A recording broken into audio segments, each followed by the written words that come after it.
Le blocage des suspensions à VTT, c'est un sujet qui est clé dans notre pratique. Aujourd'hui dans la vidéo, on s'attarde à ce sujet et on va notamment essayer de répondre à la question: est-ce que bloquer ses suspensions a un réel avantage sur le terrain? Est-ce que ça nous rend plus rapide? Avec cette vidéo, on va voir qu'est-ce qu'un blocage, à quoi ça sert, mais surtout les situations dans lesquelles il est productif et les situations dans lesquelles c'est contre-productif. Mais vous l'aurez compris, on va surtout répondre à la question primordiale: est-ce que ça nous rend plus rapide? Et pour ça, on va réaliser un test terrain avec un chrono. Vous êtes prêts? C'est parti!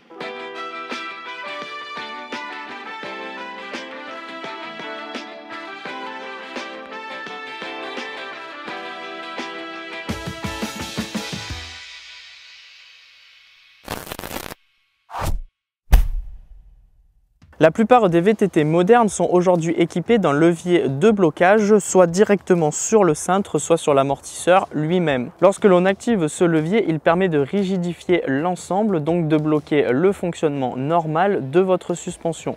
Il existe sur certains modèles de VTT des blocages au cintre qui agissent à la fois sur la fourche et sur l'amortisseur. Mais à quoi ça sert au juste? Si on a des suspensions sur notre VTT, c'est effectivement pour avoir plus de confort, pour avoir la possibilité de masquer les imperfections, les obstacles que l'on rencontre sur le terrain. Mais parfois, avoir les suspensions ouvertes, ça peut avoir des désavantages. Lorsque l'on est en danseuse par exemple, les suspensions elles vont s'enfoncer sous l'effet du pédalage et on va perdre une partie de l'énergie que l'on va mettre sur les pédales. Mais en position bloquée, la suspension ne s'enfonce plus, ou alors seulement de quelques millimètres, et grâce à ça, toute l'énergie que l'on va envoyer avec nos jambes sera transformée en vitesse pure. En théorie ça paraît parfait, mais est-ce que sur le terrain ça marche réellement?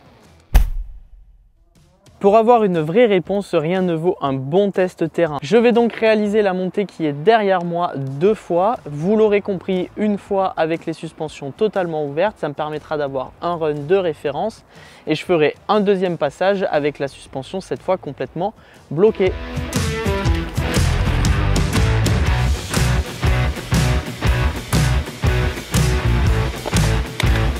Allez, je suis prêt pour mon premier run. Suspension complètement ouverte. On va voir ce que ça donne au niveau du chrono. Allez, 3, 2, 1, top!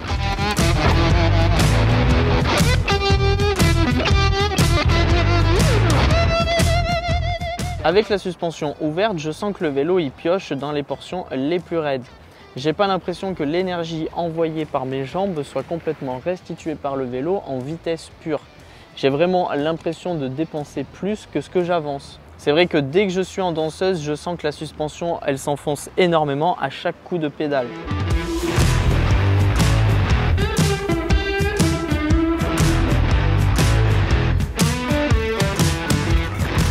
Voilà, j'ai maintenant le temps de référence, du coup avec les suspensions complètement ouvertes.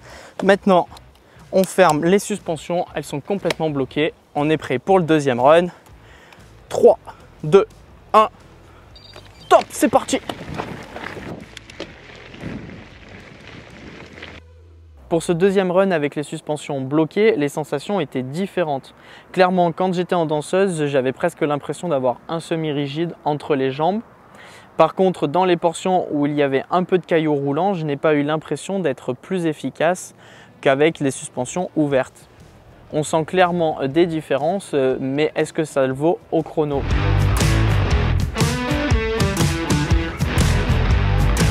Je suis curieux et je suis sûr que vous aussi vous avez hâte de connaître le résultat final, mais avant on va voir quels sont les avantages et les inconvénients. Le blocage des suspensions a 3 avantages principaux. Le premier, l'efficacité au pédalage. Par exemple, sur un chemin lisse ou une montée sur route, bloquer ces suspensions permet d'éviter le pompage.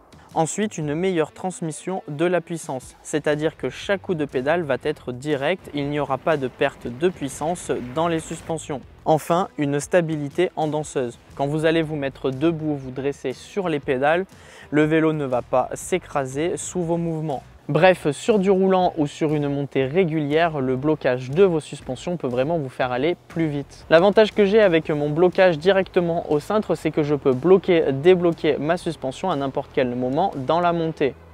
Je ne suis pas obligé de choisir avant la montée si je bloque ou pas les suspensions et c'est fait une bonne fois pour toutes. Là, dès qu'une zone est propice, soit je bloque, soit je débloque, ça dépend du terrain et ça dépend de la lecture que j'y fais. En fait, j'adapte vraiment mon VTT pour qu'il soit le plus efficace possible. C'est très appréciable et il est vrai qu'on n'y prête pas forcément attention parce que ça devient au bout d'un moment un réflexe. Mais attention, le blocage n'est pas magique et parfois il peut même nous ralentir. Par exemple, sur un chemin caillouteux ou avec beaucoup de racines, si on bloque nos suspensions, ça signifie qu'à chaque choc, on va directement le recevoir dans le VTT et dans nos jambes. Malheureusement, le résultat, c'est qu'on va perdre en confort, on va du coup se fatiguer plus vite et on va même perdre en motricité. Autre point en descente, bloquer sa suspension est une très mauvaise idée. Ça va nous faire perdre en grip, le vélo va rebondir et on sera moins précis. En résumé, le blocage, c'est pas fait pour aller vite de partout, c'est fait pour s'en servir dans certaines situations où là, il a un réel avantage.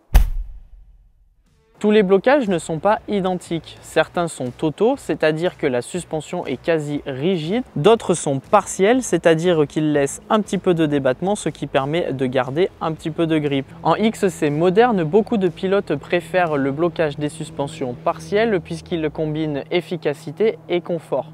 Le blocage total est très intéressant lorsque l'on est sur de la route ou des montées très lisses et très régulières. Alors ça donne quoi au niveau du chrono que j'ai pu enregistrer à l'aide de mon Wahoo Ace? Lors de mon premier run avec les suspensions ouvertes, donc c'était le run de référence, j'ai mis 5 minutes et 53 secondes. Lors de mon deuxième run qui cette fois était avec les suspensions en position bloquée, j'ai fait un temps de 5 minutes et 39 secondes. Donc on s'aperçoit qu'il y a quand même un écart qui est assez important sur une montée de 6 minutes, 14 secondes, ça commence à être assez intéressant, assez important. La montée, elle faisait 960 mètres sur quasiment 100 mètres de dénivelé positif. On était sur une piste assez roulante avec un revêtement globalement propre sur toute la première partie et sur la fin, on avait un petit single en sous-bois avec des marches et des racines. Donc comme je l'ai déjà dit, 14 secondes ça commence à faire sur une telle montée et sur 6 minutes c'est assez intéressant. Donc on se rend bien compte que le blocage des suspensions il est intéressant, que c'est un vrai plus et que ça nous permet d'aller plus vite. Par contre, il n'est pas à utiliser comme on l'a vu précédemment de partout et dans toutes les circonstances. Ce qui est intéressant, c'est de pouvoir jouer entre la position ouverte ou la position bloquée des suspensions pour pouvoir profiter pleinement de son vélo et des suspensions. Avec ces résultats, j'estime que si vous faites du XC, des marathons ou des sorties beaucoup plus roulantes, le blocage des suspensions sera vraiment votre meilleur allié. En revanche, si vous faites plutôt du all mountain ou de l'enduro, le blocage des suspensions, vous l'utiliserez beaucoup moins. Ce sera plutôt sur des longues ascensions, sur la route ou sur des pistes que vous bloquerez votre suspension. Maintenant, si vous êtes débutant, pas de panique, appréhendez plutôt le fonctionnement de votre machine, appréhendez le fonctionnement des suspensions et dans un futur proche, vous pourrez ensuite apprendre à jouer avec le blocage des suspensions.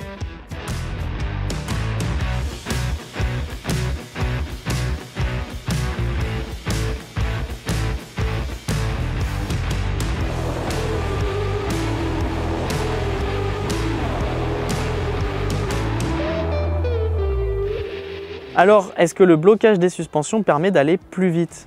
Vous connaissez maintenant la réponse, c'est oui, mais pas toujours. Sur du roulant et dans certains cas en montée, c'est un vrai gain. Par contre, sur du cassant et en descente, c'est une vraie catastrophe. Le secret, c'est bien évidemment de savoir quand l'utiliser. Et vous, est-ce que vous roulez souvent avec vos suspensions bloquées? Dites-le nous en commentaire. N'oublie pas de t'abonner si ce n'est pas encore fait, d'activer les notifications et on se retrouve dans une prochaine vidéo. Ciao!